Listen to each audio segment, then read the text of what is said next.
Yes, guys, good morning. As I continue to bring you update on our early Valentine vacation in Clark Freeport. Clark is not a city.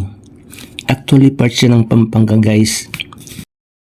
And is known as a former United States military base and known for their cultural heritage with unique blend of history, cuisine, and environment.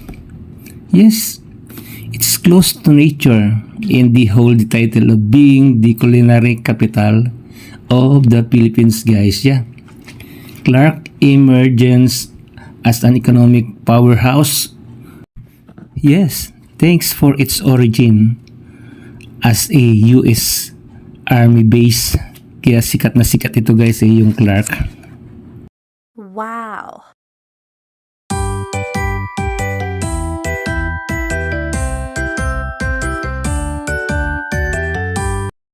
Clark is considered as America's largest military base installed in foreign land. Yeah, that was I've searched on the web. But my stories regarding our night escape dahil gabi na kami natapos sa swimming, guys. So, close na yung massage dito sa Hotel Seoul. Kaya lumabas kami to have a massage. And we are on our way going to a spa. And since my daughter has a GPS, it's not impossible to locate the massage spa. Hotel Seoul, Clark Freeport 288 massage will take you there 11 to 15 minutes by car via Jose Abad Santos Avenue to Manuel Rojas Highway. So ito na nga, dumating lang kami dito sa 88 massage spa. Actually, guys, gabi na ito mga 10 PM. So may mga tao pa rin nandyan kumakain sa mga bar.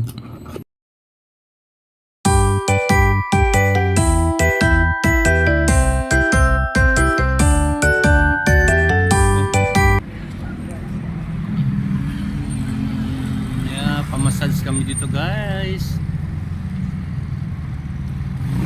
So nandito kami sa mga commercial establishments, guys, ng Clark. Yeah, marami pa na akong ispat na dito mga foreigners. May Korean, Americans. Yeah, dito sa mga restaurants, sa mga bar. Yeah. Wow.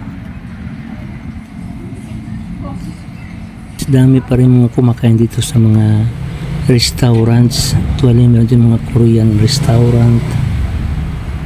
Yeah. Yung iba hindi ko ma-determine kung ano. Yeah. Pagkatapos ng massage, yeah, soothing massage, we're feeling good.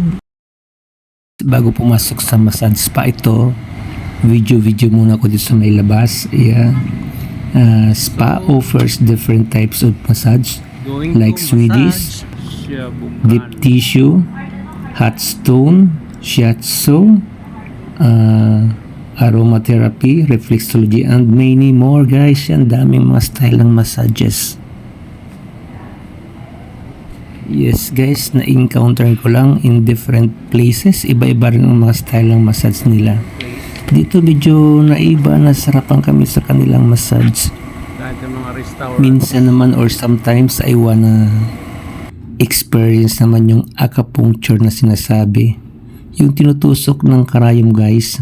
But unlucky, so far wala pa akong na-encounter. Don't worry if ever I experience. I'll produce it for you as a content video, guys. Yeah.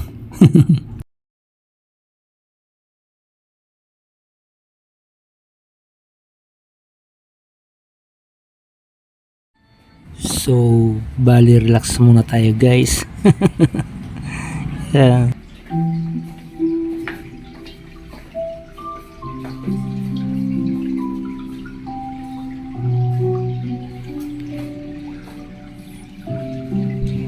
So, bali hanggang dito na lang, guys. Thank you so much for watching. Yeah. Thank you. Bye. Adios, everyone. See you in my next episodes.